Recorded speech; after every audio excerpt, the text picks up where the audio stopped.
This is our deck dinner of November 27th, 2018. I made a cake in this cast iron pan and accidentally overcooked it. I got busy reading and I forgot about the cake, and so now I'll have to scrape the top off to eat it, but I think it should still be yum. It's a vegan cake. I used xanthan gum and I didn't use, it's a gluten-free, it's vegan and gluten-free. So I used oat flour and chana flour for that one. I'll talk about that a bit later. And James is having a pear, he loves pears, for dessert. And green tea, I've already had ample green tea this morning. That's just water that I'm having, but it has some elderberry extract in it because I didn't want to waste it. It was on the spoon, so I just let it drip into there. And James is having sort of like an omelet. It's there's fresh parsley on top. I'll talk about that in a bit too. But it looks like an omelet, but there's really not that much egg in there, and I'll explain why. And somebody gave me some Greek yogurt stuff, and James won't eat the yogurt, so I figured, well, I guess I'm going to eat it. But I would have been happy with a vegan meal today, for sure. So that's fine. And I have these lovely little gloves that go with my outfit. See, I have a Mrs. Claus outfit on, and it's quite big. There's a lot of fabric, and it came with a belt. It came with some little glasses. Somebody made this, and they did a terrific job. I'm really happy with it. I bought it from the MCC, where I buy most of my costumes. And it came with the wig, and it came with a belt, but it was way too big for me. And so I just used this, which is one of my tie backs for one of my curtains, and it worked out great. It looks terrific. And it has a wonderful muff, which James wanted me to get a muff anyway because he was concerned that Bunny would get cold when I'm packing him from outside to inside and vice versa. And the person who made this outfit went to such care that they, like I said, they've made glasses to go with it, but I have glasses, and theirs have little poinsettias on the corners, which are adorable. And they put these little bows with bells on the gloves, which, well, I guess I can show you how they look.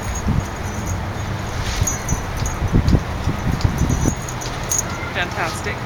So, I don't know.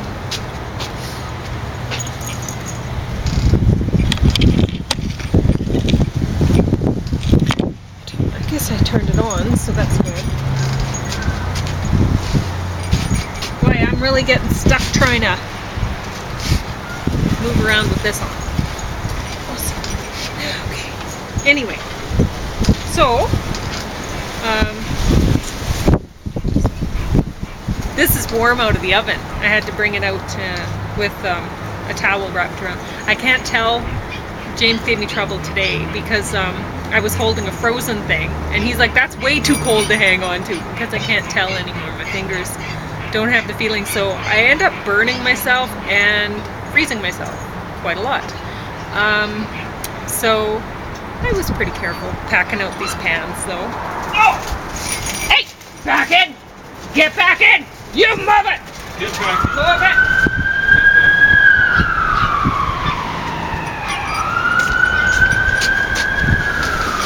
I just have to sound like I'm growling and barking at them, and then they listen. Sometimes. They usually don't listen. But anyway, we watched The Good Doctor Season 1, and it's a hospital drama, and it kind of reminds me of Doogie Howser, only this guy has autism. And you can go ahead and just start eating. I don't care for it that much. I find it kind of annoying listening to his manner of speaking and whatever. What was that soap opera thing? Maybe he based it on somebody he knew, and maybe he is doing a good job. How am I supposed to know? I don't know. I've seen him in other things. He's not a bad actor. He's not a bad actor. So he might be doing a terrific job. I don't know, honestly. And I can take that if you like. There's really not room for it. Really not room for it here either. I don't know where to put it. I'll find someplace. And James will tell you about the Big Bang Theory, the complete 11th season, because he loves that. I love it pretty good. You love it pretty good, eh?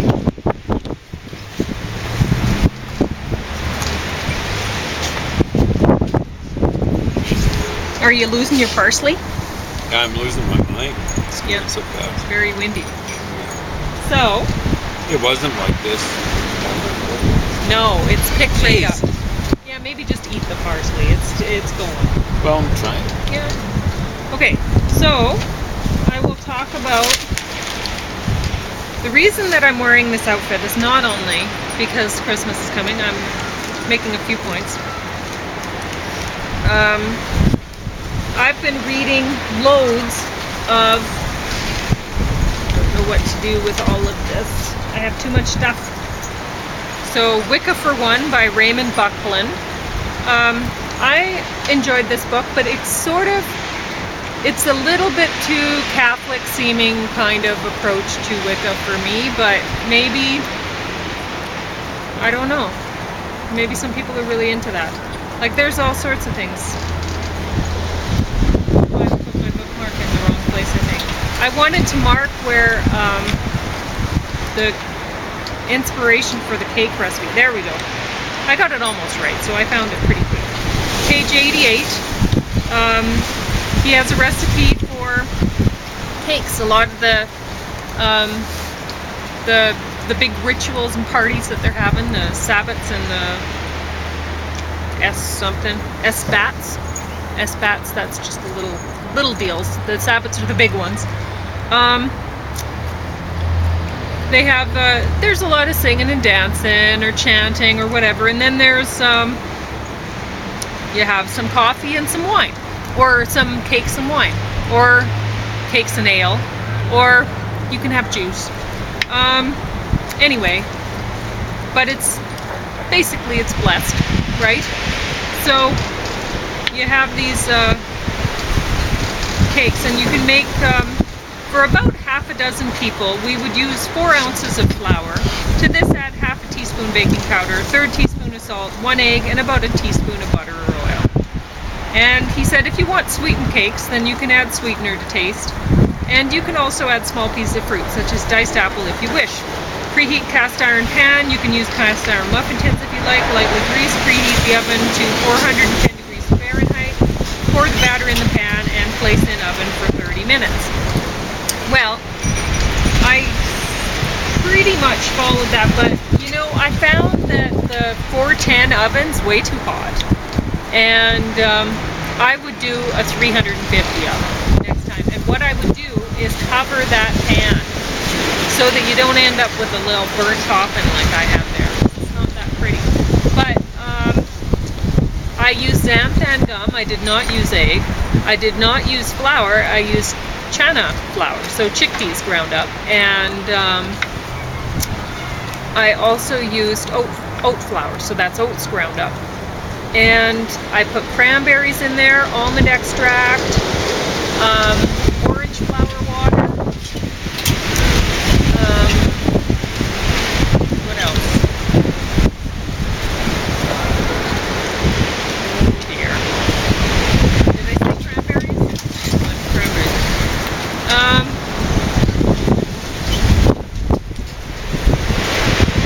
I can't remember. What I put in there. Losing my camera in this wind. That's just too much wind for this thing to stay put. I don't know what I'm going to do to keep that still. I guess I'll stick this book on it. Try to weigh it down a little more. And, okay, I'll just show you the books and then I'll weigh it down with the books. That's what I'll do. Truth About Animals by Lucy Cook. I'll read a little bit from that one, so I won't put that one there. Craft, How to Be a Modern Witch by Gabriella Herstick. Wicca by Vivian Crowley. I put a bookmark in there, so I must want to read something from there. But I won't. The Wicca Handbook by Eileen Holland. I have a bookmark in there and I will read it from there. Grimoire for the Green Witch by Anne Mora. So I'm going to put these couple up there to weigh it down. See if that works out. Oh. Okay.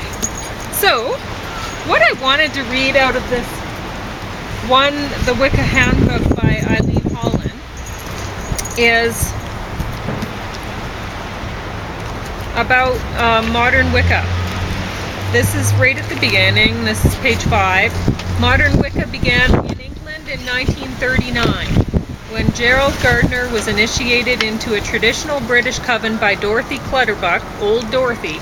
He later broke the coven seal of secrecy and published books about the beliefs and practices of British Wiccans because he feared the religion would die out. So, not really an old religion is what the point I'm making here. 1939, I mean, when did Mormonism start out? About 100 years before. About 100 years before that? So, I mean, it's not even as old of a religion as Mormonism, if you think about it. Boy, there's a lot of material here in this dress.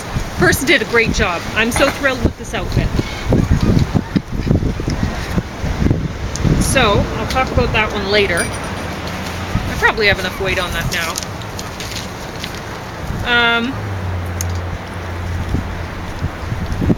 Notice that most witchy activities is either visualization exercises or acts of meditation. It's really not very spooky. Like they'll visualize, say, the cone of power and stuff like that. Well, if I don't know. I'm wondering though if you have like this really. When did the what is that called? The camera that takes pictures of auras. Well, I can't remember the name of it just now, but it exists, and I think it was probably in name only. I think. No, it takes pictures of auras. I was getting mixed up with those stupid cameras they've got for detecting ghosts on the stupid shows. I have no idea about anything of those, but I do know that the cameras that photograph auras do photograph auras. And it's been a fact for a very long time. So, and I suspect that's really how like Old Dorothy, who I mentioned there, she'd pulled back a lot of Hindu goddesses and that sort of influence into Wicca because she was from, well, her parents were British, but she was born in India, and then she had that influence, and she pulled that back with her. So, if you're wondering where that came from, I was like, how did this, where did this come from? And I was thinking, has, what was it original a long, long, long time ago, and somehow only the Hindu people now recognize these gods and da-da-da. I didn't know, but no, that was a recent thing. She pulled that back. So that might have been that whole interest in the auras and chakra points and all, because you read in about these witchy stuff, and there's a lot of talk about like, say if you're in a coven, the priestess is meditating and visualizing the snake spiraling around her chakra points, base chakra, and then it moves up and up, right? And then she's shooting it over to the priest, and he's shooting it, and then the whole coven is their chakra points are getting activated, and then they're creating this cone of power together. So anyway, the whole energy flow thing that way seems to be a fairly recent addition to Wicca. And but I don't know. I'm still reading, I'm still learning, I'm not sure. But that's my interpretation of it, is that's not ancient practices. This has just come into, it's become adopted by these people, and I think it's probably due to the to this camera that could pick up on auras. And then that, you know, at that time, it's really an interesting period of time to look back into. There were a lot of, like, the greatest minds were really interested in, or many of the greatest minds were interested in occult things. And like, this is maybe, what, 1850 to 1940-ish, would you say, James? Interest in the occult? Yeah, if you think about it. Anyway. Probably was started even earlier with the Romantics. So. Maybe, but I don't know. There's a whole bunch of, like, interest in seances, interested in all sorts of things like this, right? So it's really interesting to read about. Just from a historical standpoint, it's interesting to look into like the various poets who are really interested in this sort of thing, because... Which poets are you talking about? Yeats. Yeah, that's later, yeah. And... he was born, I think, 1865, died something like that. Oh, there was what's-his-face with the pretty artwork. Dante Gabriel Rossetti? William I should have really prepared better for this. Not William Blake. Yep. He was an early romantic. See what I'm saying? Okay, so it started earlier. So, anyway. So, a good date for early romanticism is two of his somewhat later contemporaries, as I recall, Coleridge and Wordsworth. They put out a volume between them. It's called Lyrical Ballads, 1798.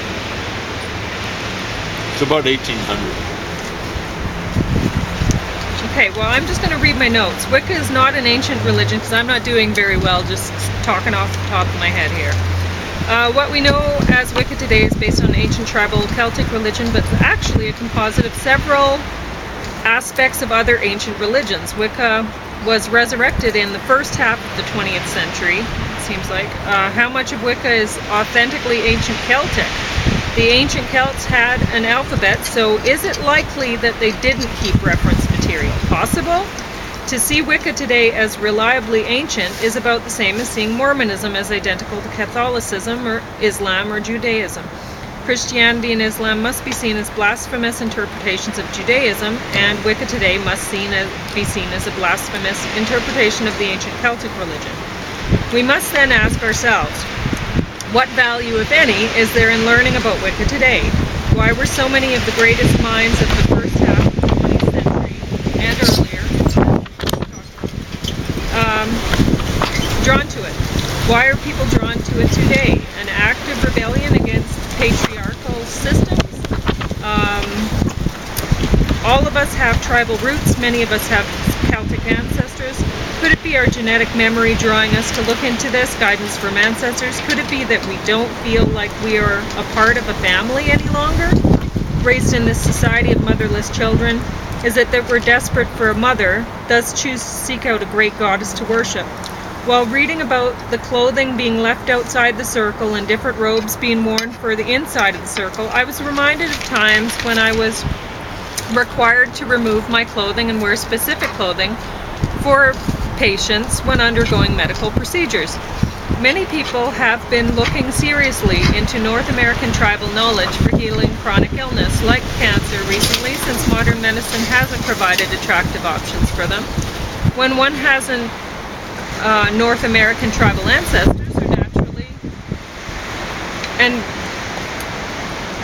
one naturally or readily considers other cultures from around the world and across time as possibly having useful information.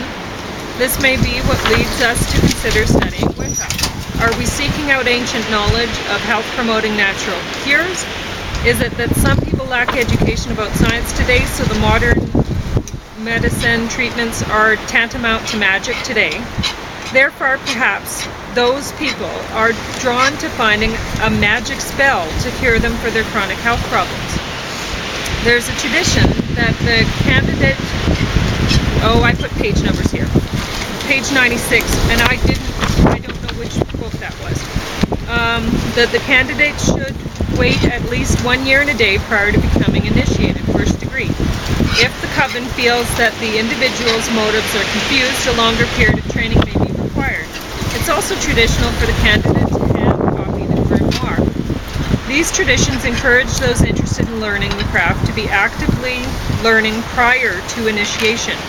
I find this aspect very attractive. There's a fair amount of info on magical herbs. It's probably more important for an aspiring witch to learn how to enhance her health as a kitchen witch before casting other spells. I put down. Personally, I think people really need to learn how to cook for themselves. And I'm not doing a good job today because I'm showing you my burnt cake. But sometimes they don't work out perfectly, but I think that's still going to taste pretty good. Try it.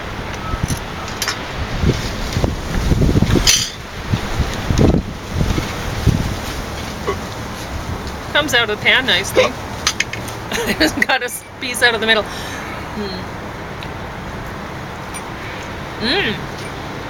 Oh, I put honey in here too. I don't know how much I put of everything. I just put it together and it's perfect. It's just too bad I burnt it on the top, but it's lovely. Would you like to try a little? Yeah, I just put it here. Okay, I'll cut you a new piece so you can have it. I thought you were going to give me some of that.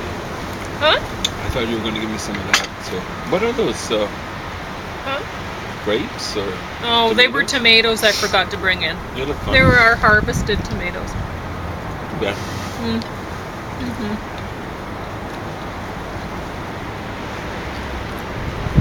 So the cranberries I use for this are actually cranberry pulp. We've been juicing cranberries like crazy for our morning juices. It's not bad. A little burn on the top. I know. I think I'm still going to eat it though. Top? Yeah, it's not bad. Not too bad.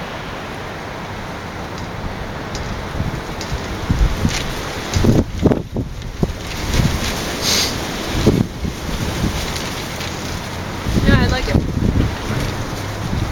Oh, I also put cardamom and cinnamon in that. Did I mention? I don't know. I could read from my other notes here, but I think I'm going to run out of time. So, anyway, the point I'm trying to make with my outfit really is how much, like, a lot of what I used to fight with my dad. When I was a teenager, I was looking into occult sort of things myself, as a lot of teenage girls who are raised by very Christian fathers, they often do things like this. So anyway, and I was not like my sister. My sister was like the perfect sort of daughter that my dad would have wanted, right?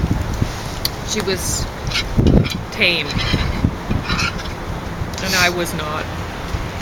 So, but later my dad said that he was very proud of me, and he meant it. He told me, you would have made a good farmer. And that was the best compliment he could have given. So. That's awesome. Yeah. I don't think my dad took it. No, that was something. So anyway, so eventually we really got along well. But those teen years, oh, I'd fight with him. I was upset about all sorts of things that teens are upset about, you know, without knowing enough about anything. They have very strong opinions. And so I was all upset about, why aren't there other holidays? All of the holidays are Christian holidays and this and that. And then you get older, and hopefully you keep learning, and you realize, wait a minute, they're not. You know, these holidays are pagan holidays. Sure, they're mostly European, or I don't know, maybe a little bit Middle Eastern? I don't know. Where would you stick Easter in there? The Passover and stuff. I don't know. Anyway. Well, I mean, when you're talking Christianity, it's not a European religion. It's a Near Eastern religion. Yeah, well, there's that, but It was created anyway. by Jews. So. But a lot of the holidays, if you look into it, they're not actually Christian holidays. It appears that the Christians were just very easygoing about, they brought in some aspects of the religions that the people that they were trying to convert into, they brought in these traditions, some of these holidays, and then, so what we celebrate now is more pagan perhaps than Christian. And anyway, so I mean, this Mrs. Claus, here I am, Mrs. Claus today, and well, Santa Claus certainly isn't Christian, right? Santa Claus, what's that about? And he has magical powers. He's shooting all over the world in a night and delivering gifts after you put out an offering to him of cookies and milk. And he has magical powers where he can also slide down a chimney, and he's a big fella by all accounts. So anyway,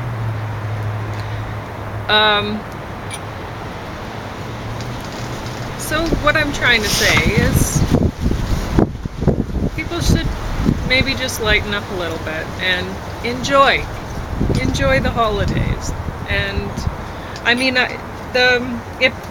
even if they're, I'm not saying just Christians, I'm saying Wiccans. If I wanted to go cast a circle and